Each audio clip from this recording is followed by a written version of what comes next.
Somos Comunidad Cristiana El Alfarero, Tlaquepaque. Estamos en Porfirio Díaz 43A, en la colonia San Martín de las Flores de Arriba.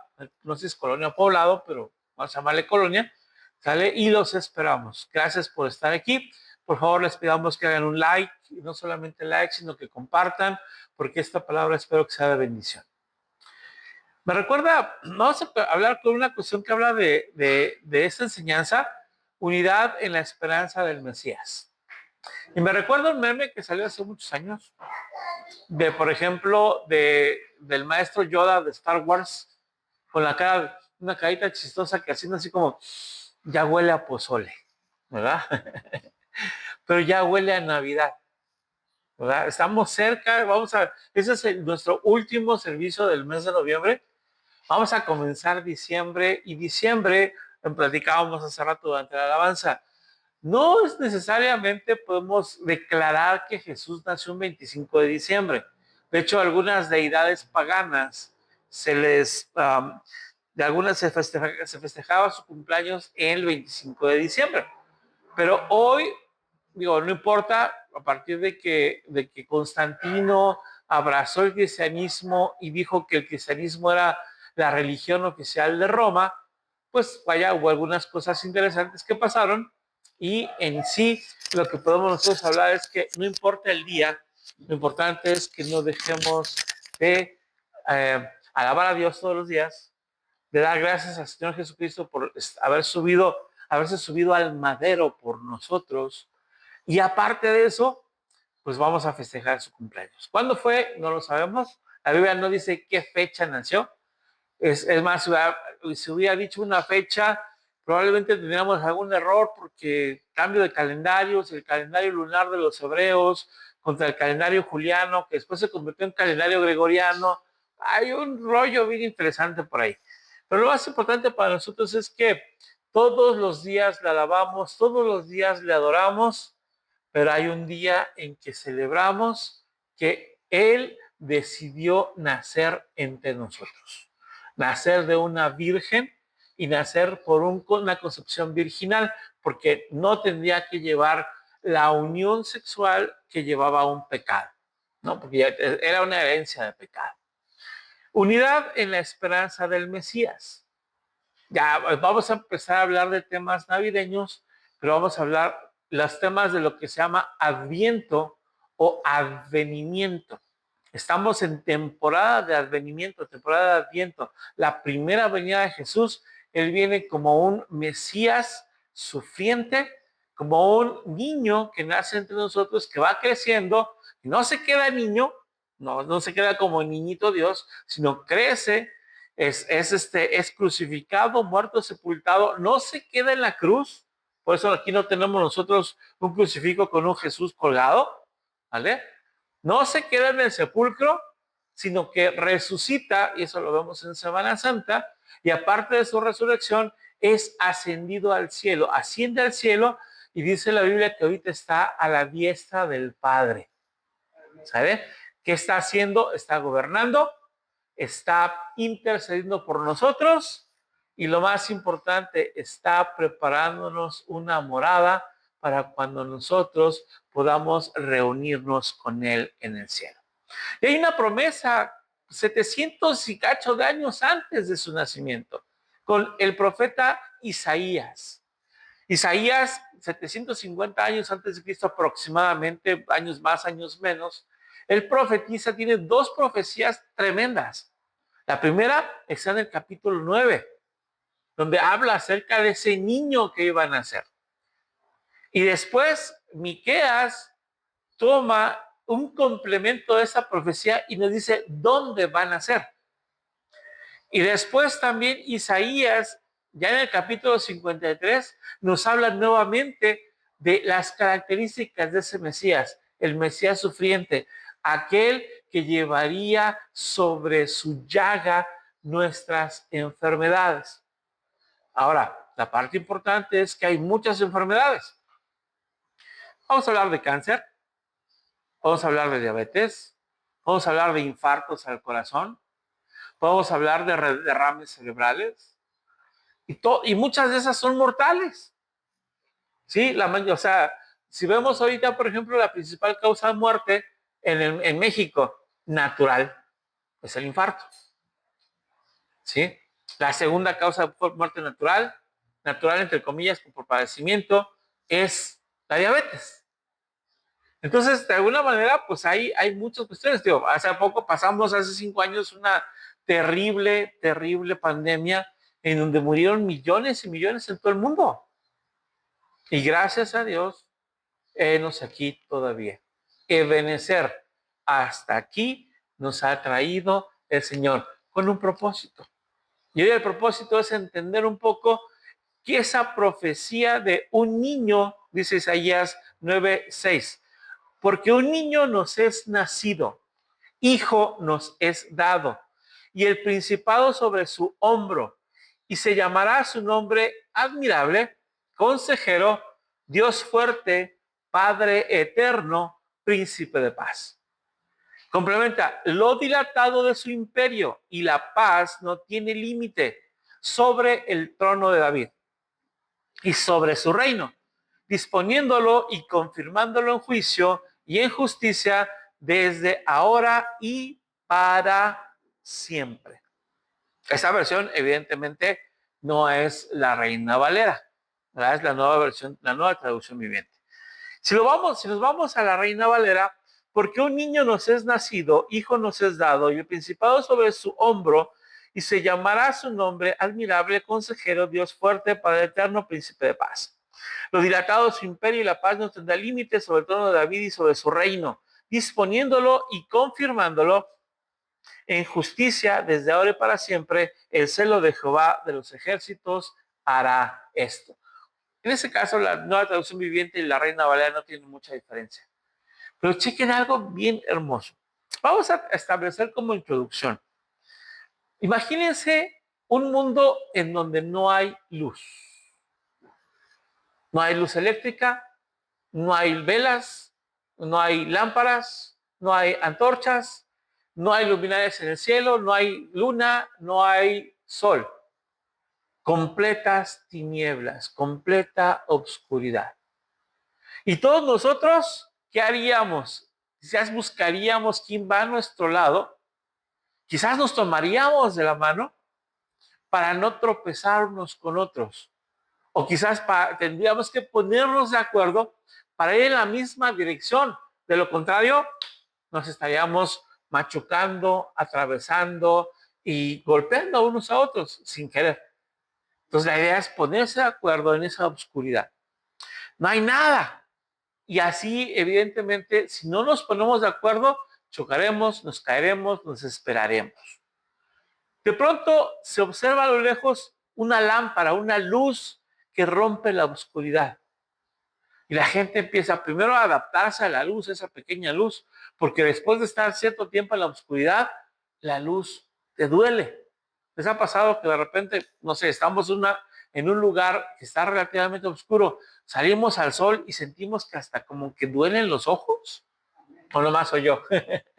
Porque se siente ese cambio, golpea fuertemente nuestras retinas y como que el nervio óptico reacciona muy rápido y eso genera como una especie de molestia, casi dolorosa, ¿no? Entonces, después de esto, ¿qué pasa si estamos en medio de la oscuridad y vemos una luz allá al fondo? Pues vamos a ir a esa luz, ¿no? Todos queremos ir hacia la luz. Y entonces, eso nos indica que en esa luz que está ahí, pues vamos a caminar. ¿Por qué vamos a caminar? ¿Por qué no nos quedamos en la oscuridad? Porque en la luz vemos algo diferente. Vemos una esperanza. La esperanza de dejar todo atrás y ser bañados con esa luz para cambiar nuestra forma de vivir. No queremos vivir más en tinieblas. Mientras estamos en la oscuridad, nadie sabe para dónde va. Lo único que los mantiene es un tenue deseo de encontrar la luz. Pero a pesar de eso, muchas personas deciden quedarse en lo oscuro, porque en lo oscurito nadie ve lo que hacemos. En lo oscurito puedo robar, puedo hacer cosas indecentes, puedo atacar a alguien sin que me vea. Por algo los ladrones salen en la noche, porque hay lugares donde se pueden agazapar para que cuando alguien pase, ¡pam!, lo agarran, ¿no? Para poderlo atracar feamente. Pero una parte importante, esa luz, cuando estamos en medio de la oscuridad y cuando encontramos la luz, cuando observamos la luz, ¿qué hacemos? Nos da una visión y nos da un propósito. Necesitamos aceptar la luz, caminar hacia la luz para ver qué nos tiene deparado Dios en esa luz. Y de esa forma alegórica estamos hablando de que el mundo está sumido en tinieblas. Por eso al Evangelio se le llaman buenas noticias, buenas nuevas. Imagínense cuánto no necesitará México de este Evangelio. ¿En qué momentos estamos? Momentos de lo más oscuro que pueda haber. Solo en Jalisco se habla de más de 20,000 desaparecidos entre el sexenio anterior y lo que va de este sexenio. Y no estamos hablando necesariamente de que ahí específicamente es culpa del gobierno federal, ¿sí? Porque el gobierno estatal tiene mucho que ver. Espero que no venga Lemos a censurarme, ¿verdad? Pero, o sea, esas cuestiones interesantes. El sexenio pasado hubo cuestiones de que hubo declaraciones puntuales de yo no necesito la Guardia Nacional, aquí Jalisco nos cuidamos solos, y después vienen 20, y 6 años después, 19,000 desaparecidos. ¿Qué está pasando? Hay una luz, pero la gente no quiere buscar la luz. Porque esa luz no solamente nos duele a los ojos, sino nos indica y nos determina que hay que vivir en santidad. Y la gente, ¿cómo voy a vivir en santidad? Ya no voy a poder tomar, ya no voy a poder fumar, ya no voy a poder andar de mujeriego, ya no voy a poder andar en el chisme, ya no voy a poder andar haciendo esto y aquello, ya no puedo hacer los descuentos de uñas, señora, diría por ahí uno. ¿Cuánto te costó ese reloj que traes? 5 dedos de descuento, ¿ah? Por otro, oye, ¿cuánto te costó ese celular? Está bien hermoso. Una carrera, ¿cómo que una carrera? Sí, lo arrebaté y me salí corriendo, ¿no? Y la gente ya no puede hacer eso.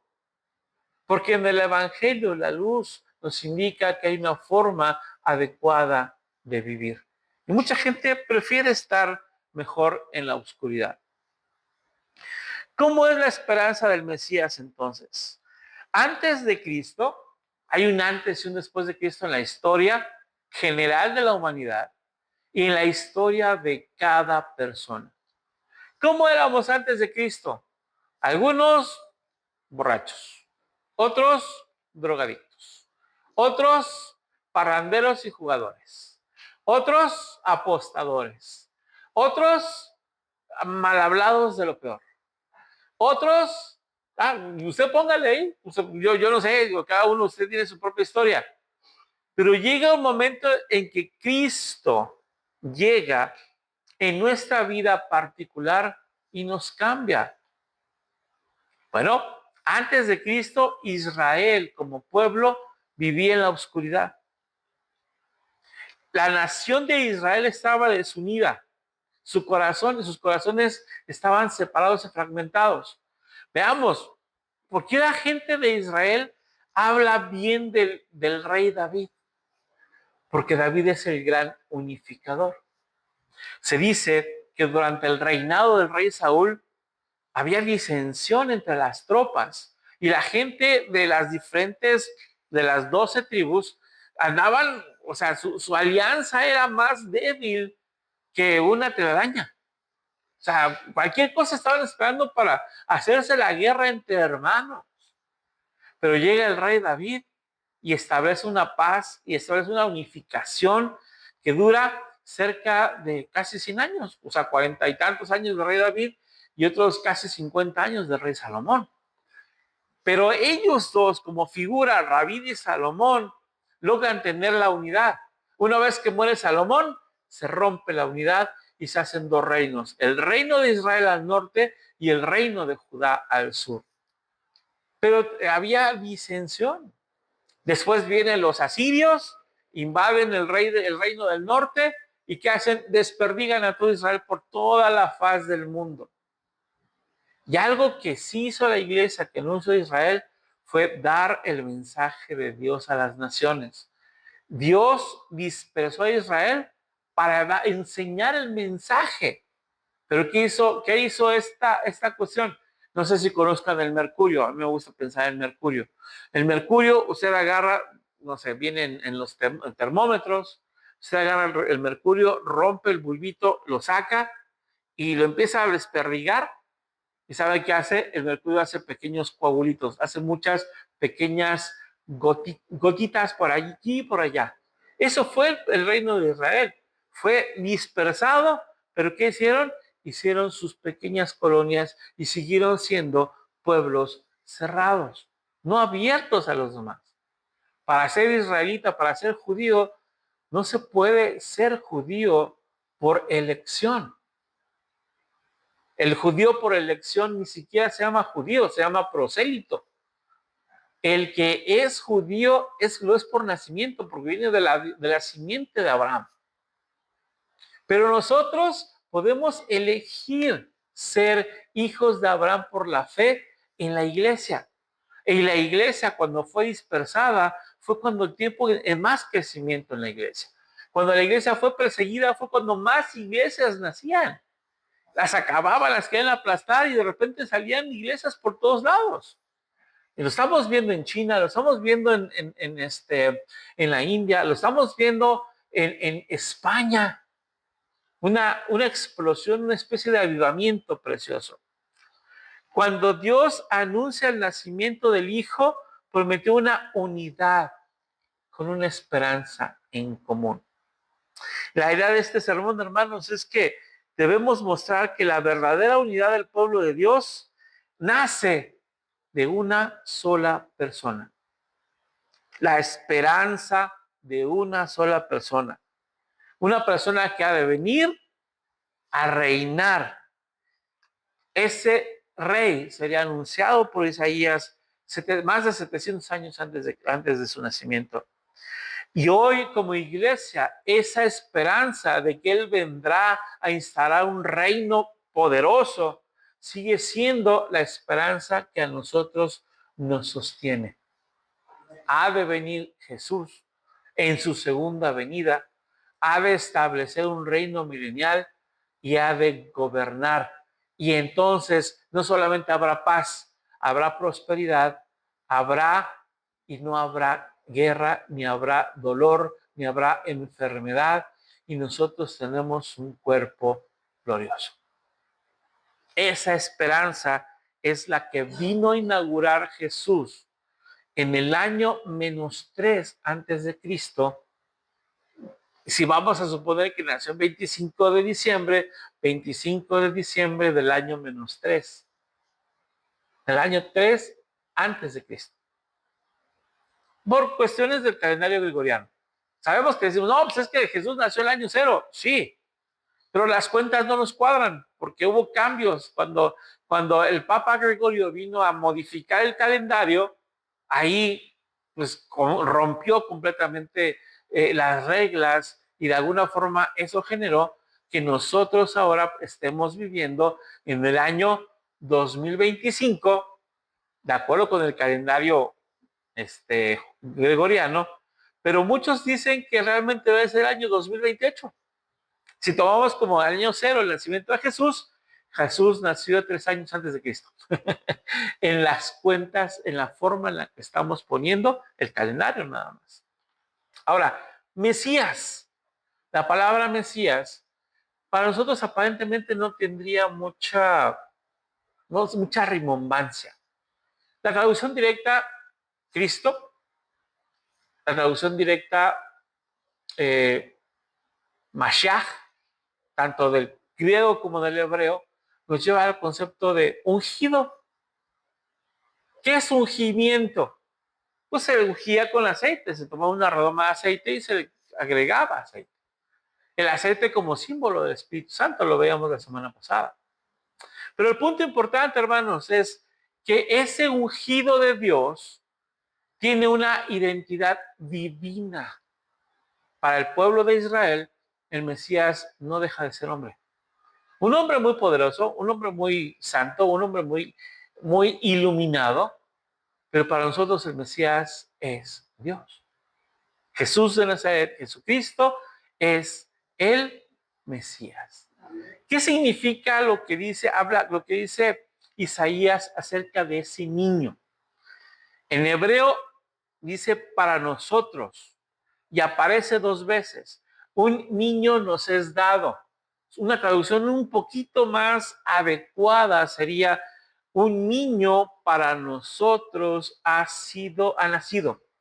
Un hijo para nosotros ha sido dado. Para nosotros. Y eso debería ser suficiente para que nosotros digamos, ¿para qué necesito autoestima? Si Dios determinó un niño para nosotros, un hijo para mí, no para mí puntualmente, sino para nosotros como comunidad. Insisto, no dice un hijo me es dado, un niño me es nacido, nos es dado, nos es nacido. Y Juan 3:16 nos dice muy claro, Juan 3:16, Juan 3:18, aquel que cree en ese niño, en ese hijo que creció, que se hizo grande, que se convierte como Mesías, ya está del lado positivo, ya ha sido salvo. El que no cree ya ha sido condenado.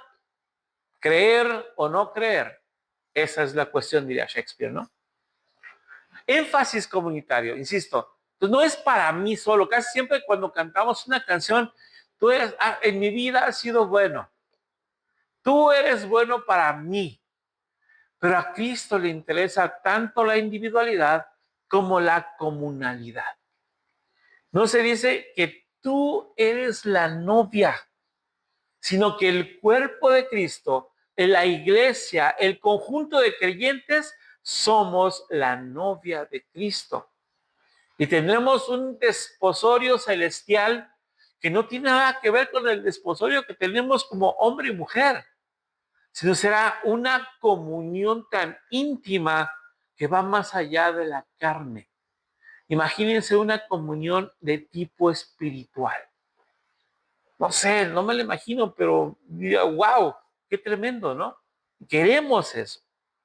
El Mesías no es un acto aislado de poder divino, sino una gracia, un regalo, un carisma dedicado o destinado a su pueblo. Un regalo que ha sido entregado en aquella comunidad del viejo pacto, sí. Pero esa comunidad del viejo pacto se llama ahora la comunidad del nuevo pacto.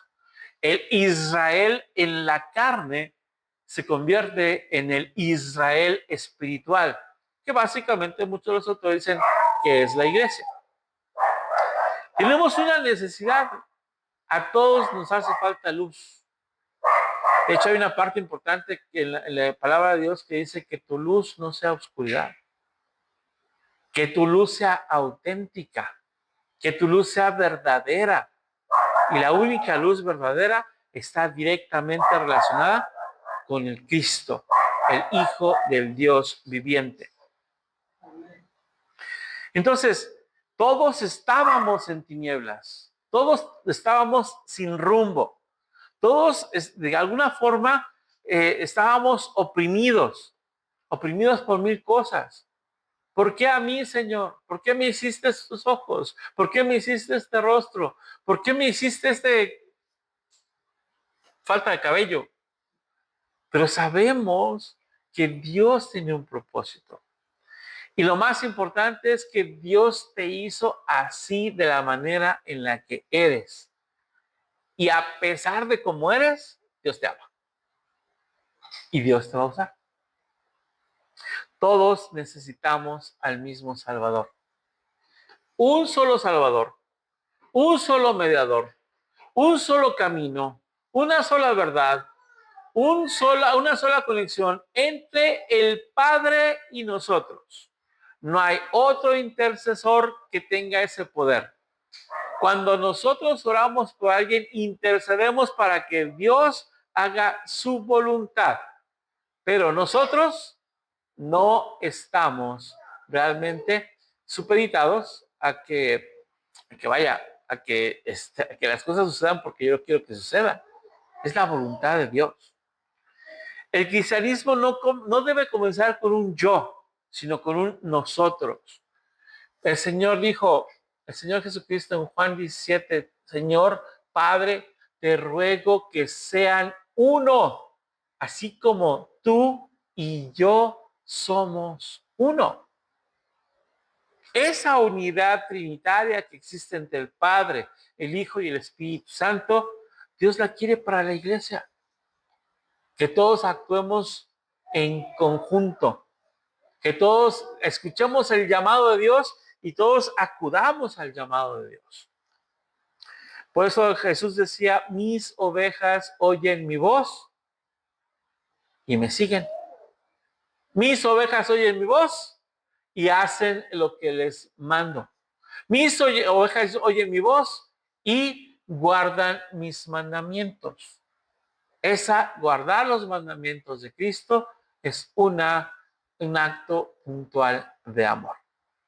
Entonces Jesús sí es un salvador personal, pero también es un salvador de comunidad. Todo el pueblo de Dios somos una nación santa. Y cada uno de nosotros tiene esa función. Ahora, los nombres, híjole, qué interesante cantidad de títulos o de nombres, si quieren verlo así. Estos nombres puntuales tienen algo que ver, una cuestión de unificación. Dice Isaías que su nombre será admirable. Él nos asombrará, pero ese será no me asombrará, es nos asombrará. Será un asombro colectivo. Me imagino el momento de su segunda venida que dice que todo ojo le verá. ¿Se imaginan al Señor Jesucristo montado en su caballo blanco, con sus vestiduras rojas y con el rostro completamente reluciente, el pelo completamente blanco, de un blanco brillante, los ojos como llama de fuego, descendiendo a la tierra para acabar con la maldad?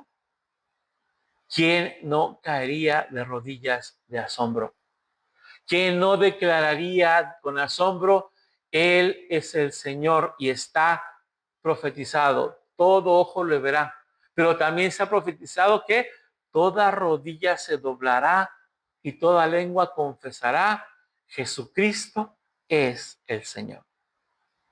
Consejero, el guía y un pueblo camina bajo la misma guía, pero su caminar es unido. No es como cuando dicen, por favor, formen una fila en el aeropuerto y la fila está toda así, ¿no? No se les ha pasado, por favor, una sola fila. Y de repente la fila, en lugar de ser una fila, es una culebra porque está completamente volteado para todos lados. Y ahí en ese momento tendríamos que ver que una sola fila significa cuadraditos, derechitos, porque el rey indica que estemos cuadraditos y derechitos. Dios fuerte, su poder es el que nos sostiene. Isaías 42 es una promesa maravillosa. A ver si la cachan. Yo soy tu Dios. Yo te sostengo con la diestra de mi justicia. Qué tremenda palabra. Yo te sostengo a ti con la diestra de mi justicia. Por eso Dios le dijo a Josué en Josué 1:9, esfuérzate y sé valiente. Pero esfuérzate y sé valiente no es el ayúdate que yo te ayudaré.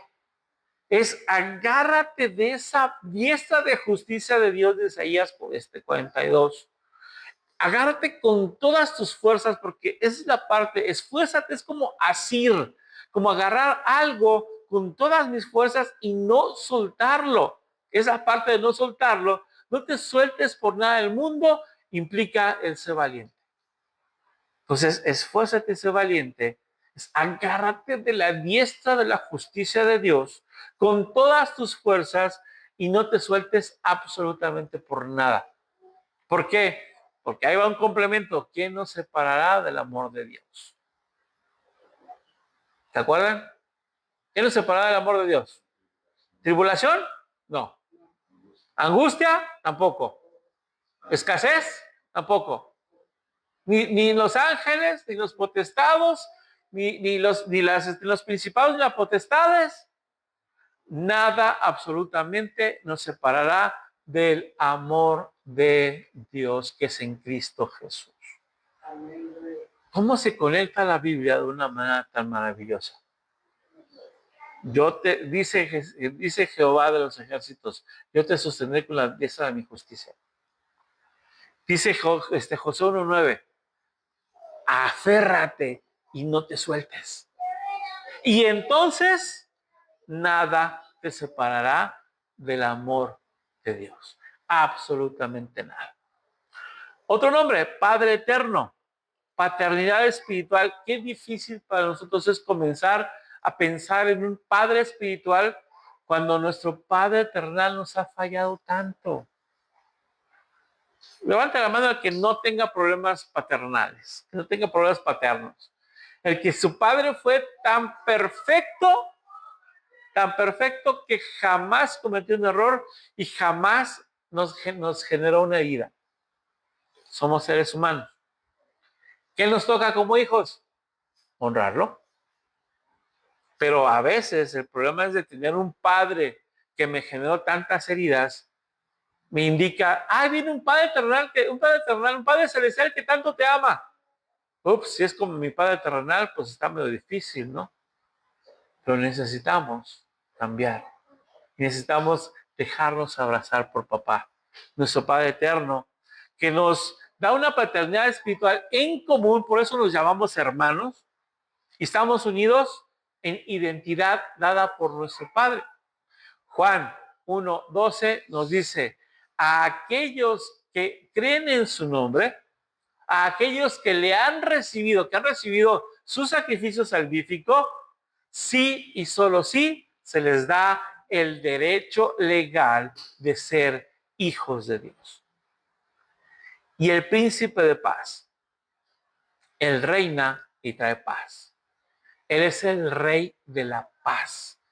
De hecho, en algún momento determinado en el Antiguo Testamento se llama Jehová Shalom o Yahweh Shalom, el Dios de la paz. Y de la paz que sobrepasa todo entendimiento. Entonces, no se trata de que como iglesia nos unamos por preferencias. Hermanos, a lo mejor alguno viene de una iglesia bautista, pero es cristiano. A lo mejor viene de una iglesia metodista, pero es cristiano. A lo mejor viene de una iglesia reformada, pero es cristiano. A lo mejor viene de una iglesia pentecostal, pero es cristiano. Entonces, si las doctrinas fundamentales que tienen que ver con el nacimiento original, con la palabra inerrante, que tienen que ver también con el hecho de que la cruz, el sacrificio en la cruz es el que provee por la sangre derramada en esa cruz, provee salvación por medio de la fe, a través de la gracia. Esas doctrinas, quien sostenga esas doctrinas, la Trinidad, el nacimiento original, el que solamente Jesús es el mediador, a ellos les podemos llamar, ¿cómo? Hermanos. Los demás no les podemos llamar hermanos. Si viene aquí alguno de una secta que dice que Jesús no es Dios, no puede ser mi hermano. Si alguno dice que aparte del Evangelio necesita otro testamento u otro libro, tampoco le puedo llamar hermano. Si alguno no da frutos dignos de arrepentimiento, ¿cómo he de llamarle hermano? Si alguno que dice que tiene, 15, 16 años de cristiano y sigue metido en sus problemas de rencor y de odio y de amargura, entonces no ha sido regenerado y probablemente no tenga la necesidad de llamarle hermano.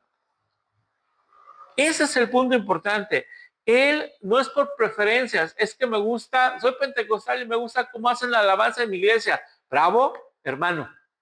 Si estás bajo los lineamientos específicos de las doctrinas fundamentales de Cristo, eres mi hermano, y si el otro es bautista y le gustan las alabanzas del librito y que hacer todo esto, ya está alabando a Dios, bravo, hermano. ¿Vale? ¿Por qué razón? Porque a veces nos peleamos por preferencias y las preferencias son doctrinas que no salvan. Se llaman, en el término teológico, se llaman adiáforas. Una adiáfora no es salvífica. Predestinación. ¿Cómo interpreta la predestinación? Si Dios desde antes de la fundación del mundo ya estableció quién se va al cielo y quién se va al infierno, o si Dios desde antes de la fundación del mundo ya conocía quién le iba a aceptar y quién no. La misma sangre salva a los dos. ¿Por qué nos estamos peleando por esos detalles? Nos enfocamos más en los detalles que nos separan cuando no nos centramos en las partes fuertes que nos unen. Déjame ponerlo así. ¿Qué decía Jesús? Vemos la paja en el ojo ajeno, pero no vemos la viga en el propio. A veces en el ojo ajeno, en la iglesia ajena, en la iglesia cristiana de otra denominación, ¿qué vemos? Las pajas. Y no estamos viendo la viga que nos une. Estamos viendo la astilla que nos pica, pero no estamos viendo la viga que nos une. Y la viga principal se llama Jesucristo y su sangre derramada en la cruz y la confesión de fe que tenemos que nos lleva a la gracia y que activa la salvación. Eso es lo que tendríamos que estar viendo. La iglesia entonces no se une por preferencias. Me gusta cómo predica este pastor, qué bueno. Nada más que no predique herejías, ¿verdad? Sino lo que nos une es la persona del Mesías. Cada pastor tiene la obligación de dejarse formar a la imagen de Cristo Jesús. Cada pastor tiene que aprender a imitar a Cristo. Nos falta mucho porque hay imitaciones, vemos imitadores. ¿Han visto imitadores que de repente va uno cantando como Chente y dices, ay, ese sí podría pasar por Chente? Pero ves otro que no, dices, cuate, le falta mucho para imitar a Vicente Fernández. Lo mismo, habemos pastores que nos faltan eones para poder imitar a Cristo. Y hay otros que se parecen más a Cristo. Pero todos tenemos esa misma misión, para hacernos cada día más a Cristo. Son las afinidades. La identidad no te da la afinidad. ¿Qué eres? Cristiano. Ok. Pero hay gente que dice, no, yo soy cristiano pentecostal de la iglesia de Asambleas de Dios del cuarto día. No sé, están diciendo tonterías, ¿no? ¿Y qué? La parte principal es cristiano. Es el núcleo, es el tronco. Si hablamos de la ramita, está bien, hermano. Qué bueno que seas pentecostal del séptimo día, o sea, del octavo día. No. Ahí la parte importante es que seamos cristianos, que actuemos como cristianos, que seamos regenerados. ¿Por qué? Porque le guste o no, hermano, va a pasar la eternidad con todos esos cristianos. Entonces, ¿por qué no empezar a hacer unión hoy? Porque la eternidad no nos va a quedar de otra. Mejor vamos dando. El Mesías, entonces, nos habla, seguimos desglosando, en este caso específico, a Isaías. Capítulo, el versículo que estábamos trabajando, se me olvidó, perdón, se me fue el avión, qué terrible. Isaías 9, vamos al versículo 7. Nueva traducción viviente. Su gobierno y la paz nunca tendrán fin. Reinará con imparcialidad y justicia desde el trono de su antepasado David por toda la eternidad. El ferviente compromiso del Señor de los ejércitos celestiales hará que esto suceda. Chequen el punto, no es opcional. Si dijo Dios que va a suceder, ¿cierto?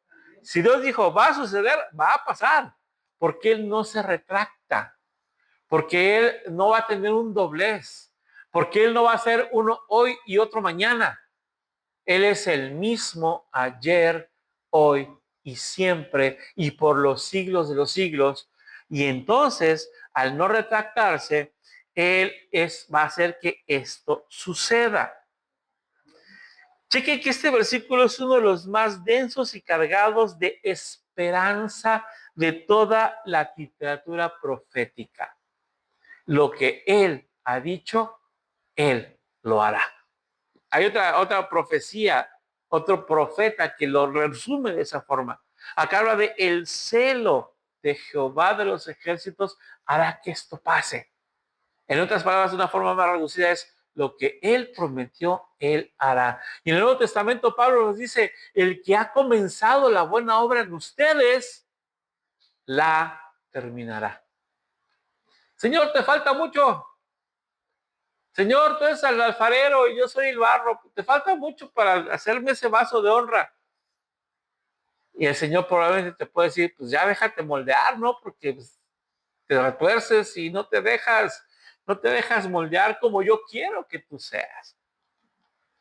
Así que hay que aprovechar y como decimos en México de manera vulgar, flojito y cooperando, deja que el Señor te amase, que el Señor te apachurre, que el Señor te dé forma, porque eventualmente Dios va a hacer de ti un vaso de honra.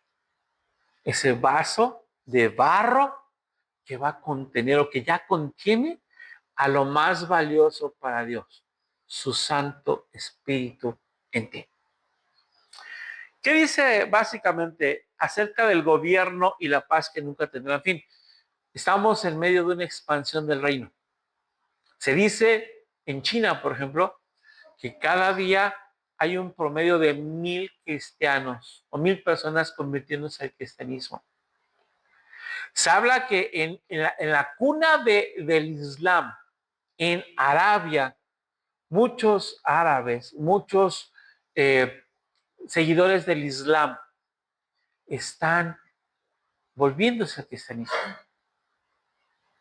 Aquí en el país tenemos algunos lugares con cierto avivamiento, pero los avivamientos más fuertes ahorita están en China, están en la India, en nuestro continente, en Venezuela.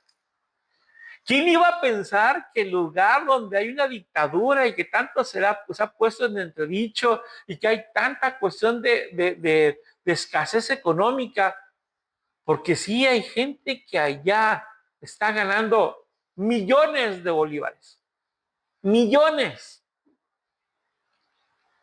Pero, por ejemplo, una gente que gana 10 millones de bolívares, voy a decir una tontería, no sé bien el número, pero una persona que gana 10 millones de bolívares se gasta $500,000 en carne, otro $500,000 en pan. No sé si se hagan tortillas, nosotros todos somos tortilleros, pero entonces, ¿de qué sirve 10 millones de bolívares cuando la realidad es que esos 10 millones de bolívares son equivalentes apenas a unos $20?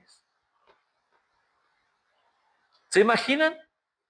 O sea, personas que ganan, se oye mucho, 20 millones de bolívares o 10 millones de bolívares, que equivalgan a algo similar a 18 a $20. ¿Cuántos son 18 a $20 por ganar 600 pesos en un mes? ¿A quién alcanza 600 pesos en México para vivir? No creo que a muchos. Y hay mucha gente que todavía está viviendo de esa forma en el campo principalmente. ¿Qué ventaja tienen? Que ellos cultivan su propio maíz, hacen sus propias tortillas y comen de lo que están sembrando. Este reino está en expansión.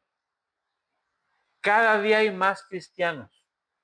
Su dominio está siendo creciente, está dilatándose, está ensanchándose. El reino del Mesías, de Jesucristo, crece, se extiende, avanza, conquista corazones, penetra naciones y hay una tensión fundamental. El reino ya está aquí, pero todavía no. Esa tensión la escribió un teólogo del siglo pasado, llamado, si no recuerdo, Jürgen Moltmann.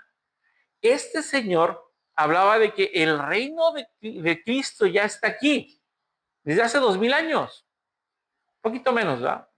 Desde hace 2000 años hay personas que ya está el reino de Cristo aquí, pero aún no se ha manifestado en su máxima gloria. Estamos con la esperanza escatológica de que esa promesa determine que el reino de Cristo se ha instaurado en la tierra, y todo comenzó con un pequeño hijo, con un pequeño niño. Claro, era un plan hecho desde antes. Ese reino traerá paz sin límites. ¿Qué significa la palabra shalom? Que la traducimos como paz. Integridad, plenitud, bienestar, orden, armonía. Una paz sin fronteras, una paz sin decadencia, una paz que no se desgasta, una paz que no se interrumpe.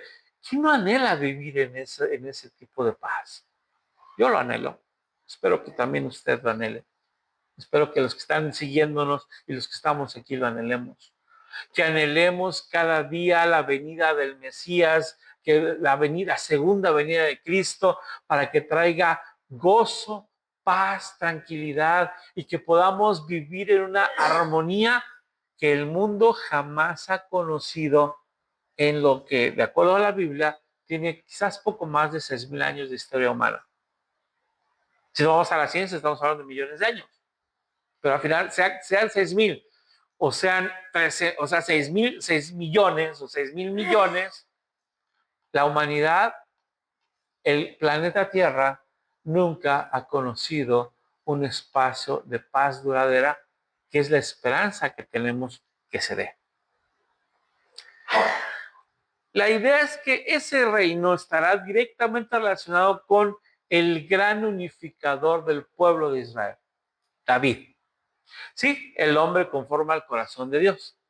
El rey que era levita prácticamente, que tocaba, era salmista, tocaba, cantaba y de alguna forma compuso la mayor parte de los 150 libros, perdón, 50 salmos en el libro de los salmos.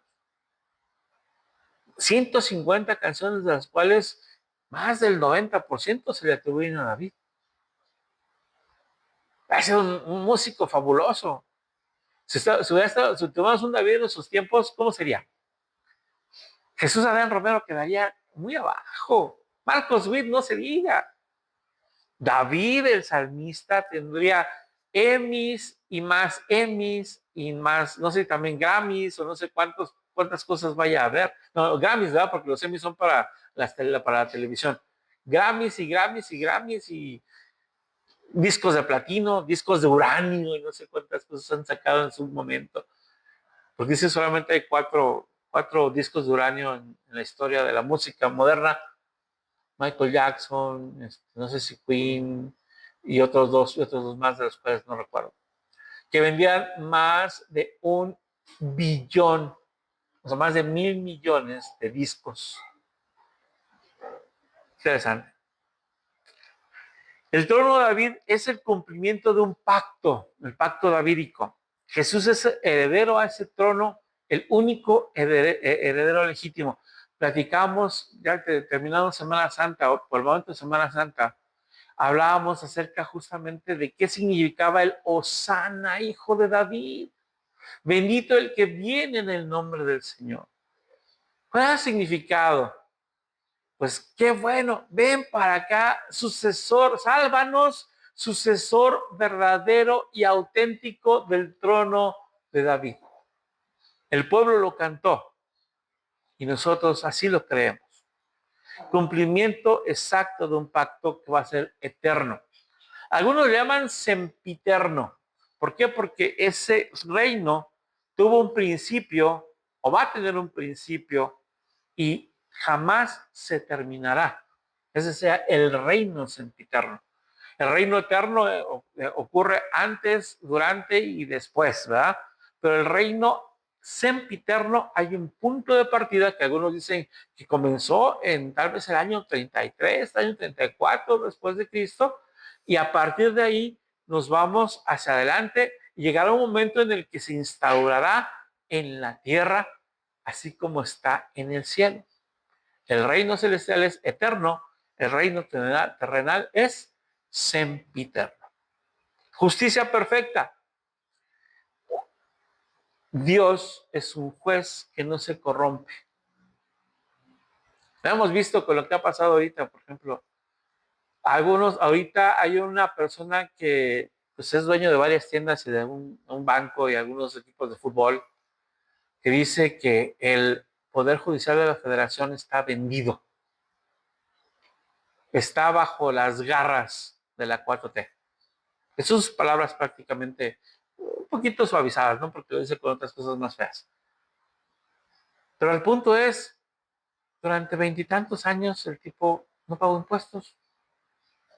Y ahora que lo quieren obligar a pagar impuestos, dice, son los corruptos. Antes no eran corruptos cuando le hablabas a un juez y te daba un amparo inmediatamente. ¿No era más corrupción eso? No lo sé, digo. No tengo las pruebas. No tengo la evidencia. A lo mejor estamos diciendo lo que dice, lo que se está diciendo actualmente. Pero lo que sí es evidente es, si tú vas a la tienda de los abonos chiquitos y te atrasas un pago, te atrasas, no sé, 2 meses, vienen y te quieren embargar.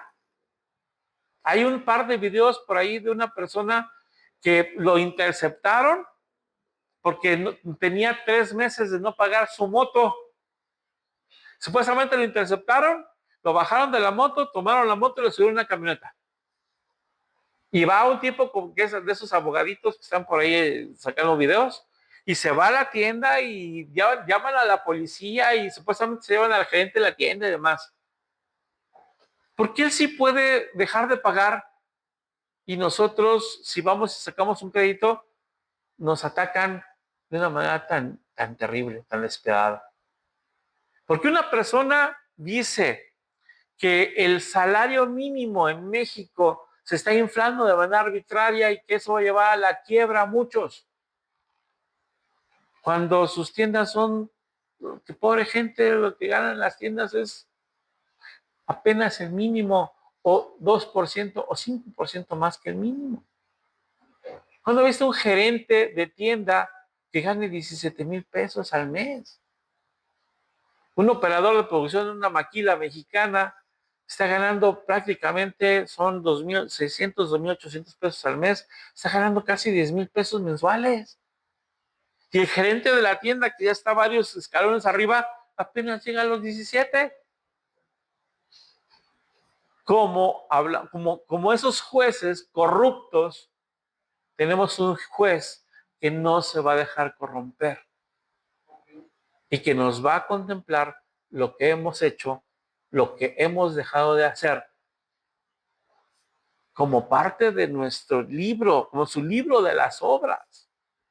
También hemos de ser juzgados por las obras, no para salvación, sino para ver qué galardón nos merecemos.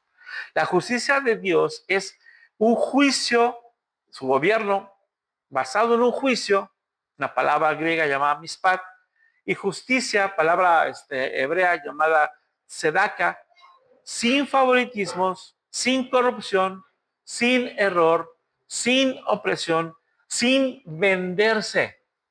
Ese juez no lo podemos comprar. Y ahora, ese reino está ahí y va a ser desde hoy, desde ahora y para siempre. Estamos hablando específicamente de que desde ahora y para siempre nos habla de que reino sempiterno o eterno, como quieran llamar. Si lo vemos de la perspectiva celestial, es eterno. Ha existido desde siempre y para siempre. Si es de la perspectiva mesiánica del mundo, en la terrenal, sempiterno, porque tendrá un principio, pero jamás terminará. Será irreversible, no se puede regresar. Será definitivo. Cristo no será un rey que tenga fecha de caducidad, ni se le acabará el sexenio. Su reino no tendrá fecha de expiración. No hay otro sucesor. Él es para siempre nuestro rey. No puede haber golpe de Estado. El chancla se puede levantar y querer hacer guerra contra Dios, pero llegará incluso la batalla del Armagedón, en cual dice la Biblia que Gog y Magog, que se habla de los países del norte, quizás Rusia, se unirá a los países árabes y sitiará la ciudad de Jerusalén. Pero llegará Jesucristo, partirá el monte de los olivos y los pulverizará a todos los ejércitos del anticristo. Wow, qué terrible, ¿no? Qué terrible para los que estén del otro lado. No habrá crisis económica. No sé si tengamos que trabajar o no, pero porque Dios es nuestro sustento directo. No habrá caída del poder, ni habrá decadencia. Habrá una perfección por los siglos de los siglos, porque el Rey perfecto estará gobernando hoy y siempre. Cristo, decíamos, es nuestro Señor, es nuestro Rey. Y vaya, en esencia el punto dice que el celo de Jehová, el celo de nuestro Dios, del Dios de los ejércitos, hará que esto pase.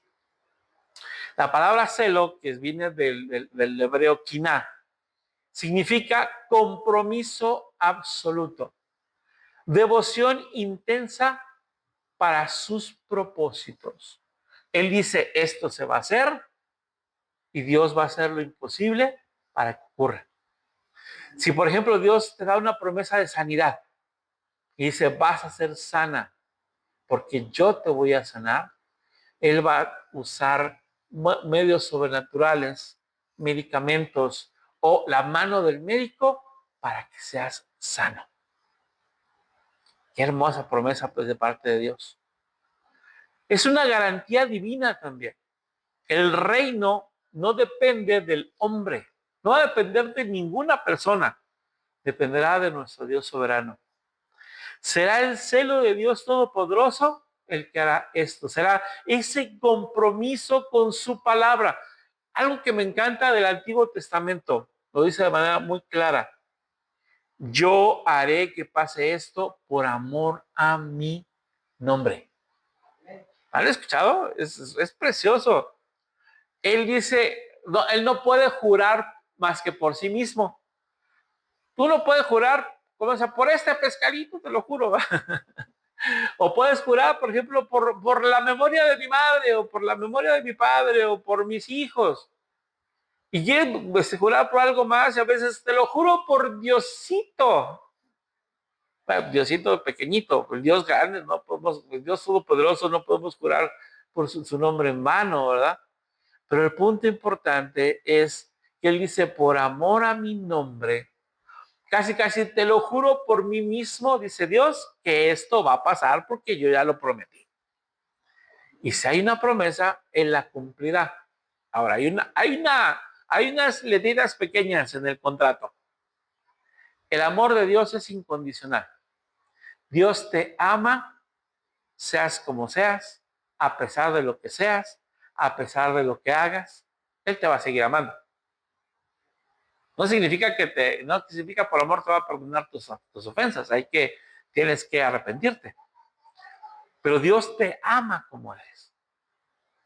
Dios te ama como eres. El amor de Dios es incondicional. Las promesas no. Las promesas tienen una condición. Hay una promesa que te dice, vamos a decirlo así, ¿quieres vivir muchos días y que te vaya bien? Deuteronomio 5 te dice cuál es un mandamiento. Y el mandamiento es honra a tu padre y a tu madre. Y la parte de la promesa es la condición. Y la promesa es para que vivas, para que Jehová te dé muchos días y te vaya bien. Éxodo 20 nada más nos habla de vivirás muchos días. Tu vida será de largos días. Pero Deuteronomio 5 añade que te vaya bien. ¿Quieres que te vaya bien en la vida? Yo quiero que me vaya bien en mi vida. ¿Quieres vivir muchos días? A veces dices, llegar a los 80 ya está medio complicado, pero si Dios quiere que me lleve con salud y todo hasta ese lado, vaya. Yo clamaré Ebenezer. Hasta los 80 años me ha traído el Señor. Pero una parte importante, hermano, hay algo que tú tienes que hacer. Honrar a papá y honrar a mamá. No importa si se lo merecen. Si no se lo merecen, tú tienes que honrarlo. Alguien me dijo una vez, oye, pastor, pero pues ¿sabes qué? Que pasa una cuestión. A mí mi papá me abandonó cuando yo nací. ¿Sabes si vive o muere? No, no sé. Bueno, honralo. Honralo en memoria y honralo en oración.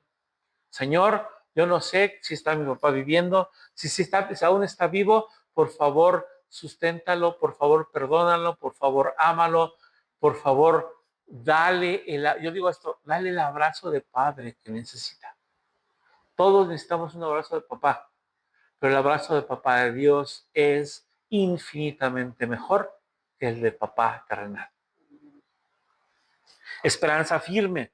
El reino del Mesías no fallará, porque, como ya vimos en la pasión ardiente de su celo divino, Él prometió que va a pasar y se cumplirá. Ojalá Dios quiera, voy a decir un pleonasmo porque sabemos que ojalá significa Dios quiera, ojalá Dios quiera que podamos ver la instauración del reino de Cristo aquí en la tierra. Será un día de supremo gozo, de muchas fanfarrias, cuando se acabe la maldad, cuando se acabe la enfermedad, cuando se acabe el dolor. Lo veremos, ojalá lo vivamos en vida, pero si lo vivimos en resurrección, aleluya, gloria a Dios. Efesios 4:6 nos dice, sean solícitos en guardar la unidad del espíritu en el vínculo de la paz.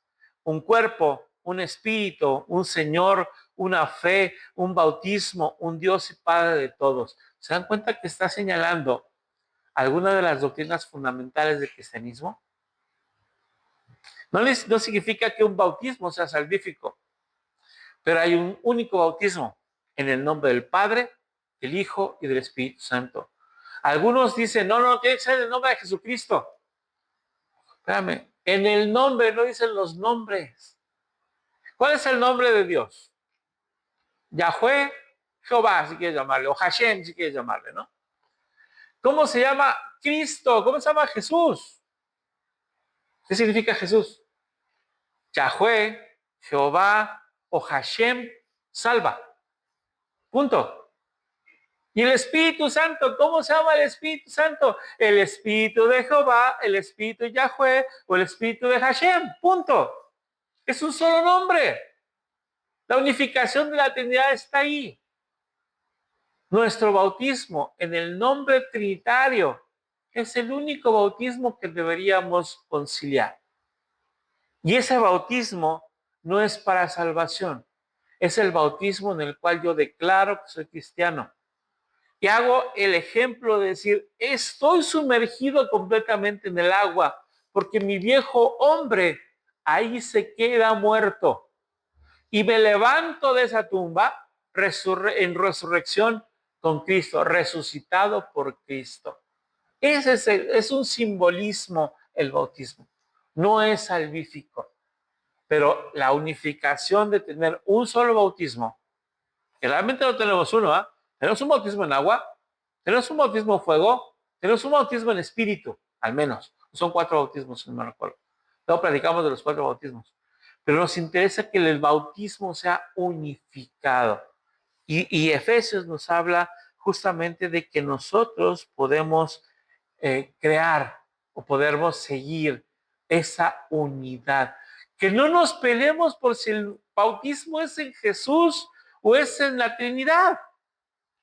Que no nos peleemos por si el bautismo fue sumergido completo o que apenas se echaron un poquito de agua.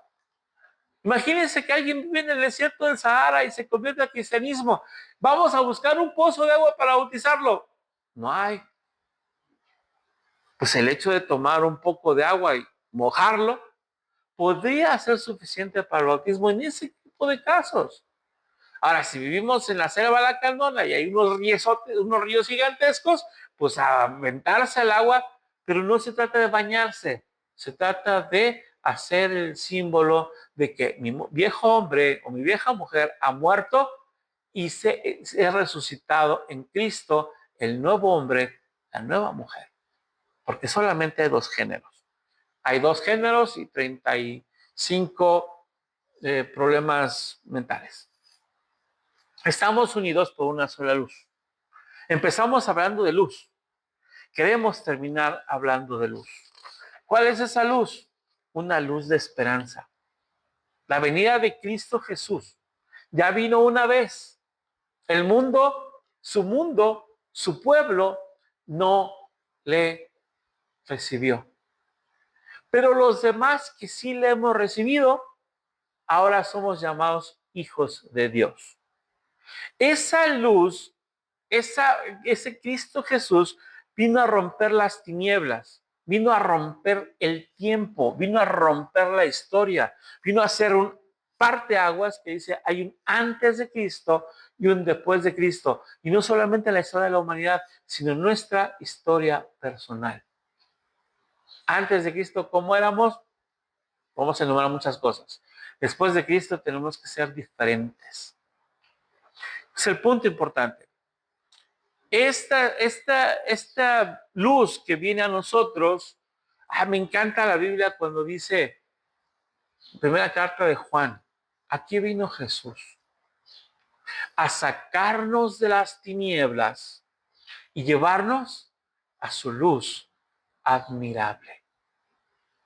Hermano, no permitas que haya tinieblas en tu luz. Que la luz que estamos proyectando no sea una luz falsa. Dejémonos llenar por la luz de Cristo para proyectar esa luz hacia los demás. Esa luz específica que nos une es un solo nombre digno de adoración. Solo el nombre de Jesucristo es digno de adoración. Oye, el nombre de Jehová, chequemos, ya platicamos. Jehová, Yahweh o Hashem, como quieran llamar, está embebido en el nombre de Cristo. Cristo es Jehová, Cristo es Hashem, ¿sí? Como hijo.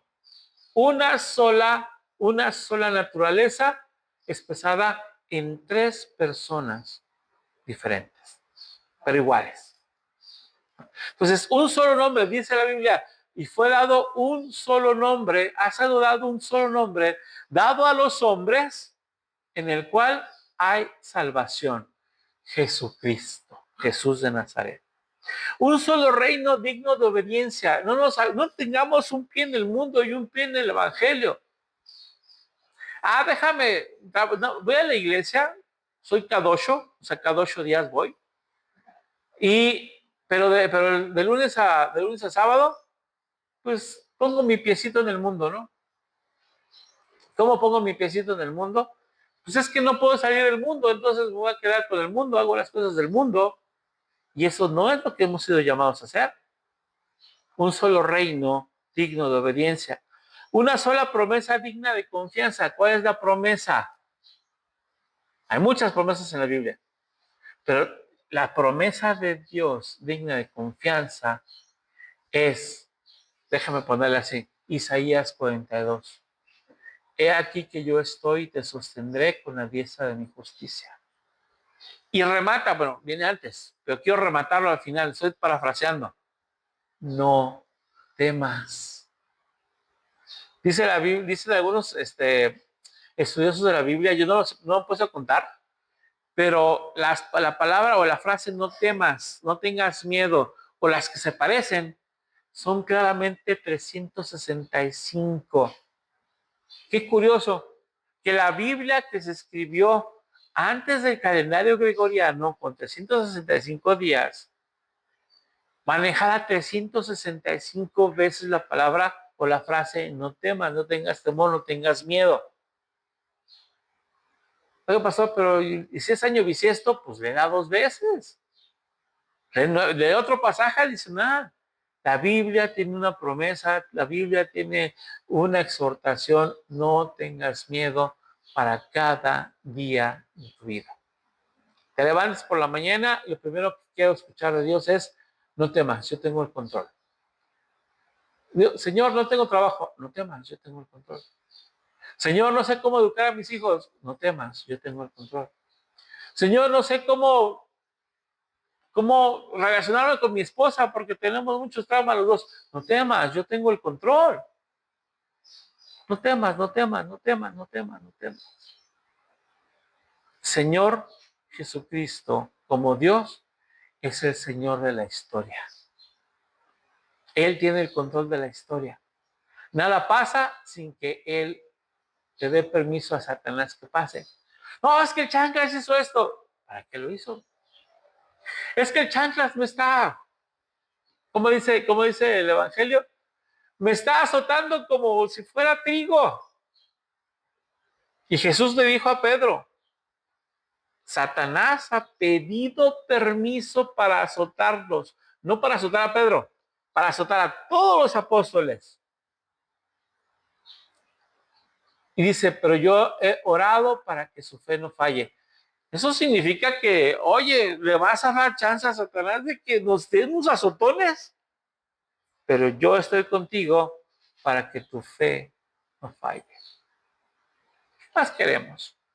Pues vienen vendavales, y vienen tormentas, y vienen pruebas, y vienen broncas, pero el Señor dice, llorado para que tu fe no falle. ¿Qué más quieres? ¿Quieres que te diga lo que te dijo a Pablo? Bástate mi gracia, porque mi poder se perfecciona en tu debilidad. Y entonces Pablo le cae el 20 y dice, oye, sí es cierto, entonces soy débil, pero soy fuerte. Porque la fortaleza no viene de mí, viene de Dios. Un solo pueblo movido por una sola esperanza. ¿Cuál es la esperanza más grande? Poder reunirnos en el día postero, en el día de Jehová, en el día de Dios, en el día de Cristo, porque Él vendrá a limpiar la suciedad de la humanidad, la suciedad de la maldad, para instaurar su reino en el que todo será perfecto. Señor, ¿qué cantábamos? Pues ya ven, ¿no? Estamos listos. Estamos listos para que venga. Estamos viviendo una vida que Él le agrade. Estamos viviendo esa santidad progresiva que Él nos está demandando. ¿O cuánto nos falta? Y si algo nos falta, hay que actuar en consecuencia. Porque el niño que nos nació, déjenme parafrasear, el hijo que nos fue dado es el rey que nos une, es la luz que nos guía, es la esperanza que jamás fallará. Les pedimos a los que están en redes sociales, vamos a terminar con una alabanza, pero para evitar que YouTube o Facebook nos censuren, aquí cortamos transmisión. Les agradecemos mucho su seguimiento, que le den su like, que compartan. Inscríbanse a los que están en YouTube, por favor. Necesitamos sus inscripciones, que se inscriban, porque estamos a pocos suscriptores de poder transmitir en vivo.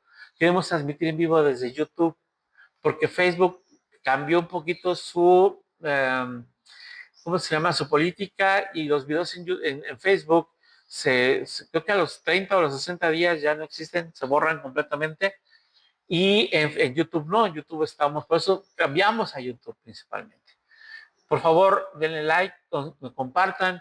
Recuerden, estamos en San Pedro, San Pedrito está aquí al lado. Yo siempre me confundo con San Pedrito. San Martín de las Flores de arriba, en la calle Porfirio Díaz 43A, en esta colonia hermosa que se llama San Martín de las Flores.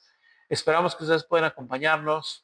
Sus peticiones, nuestras peticiones de oración, ustedes estamos recopilando,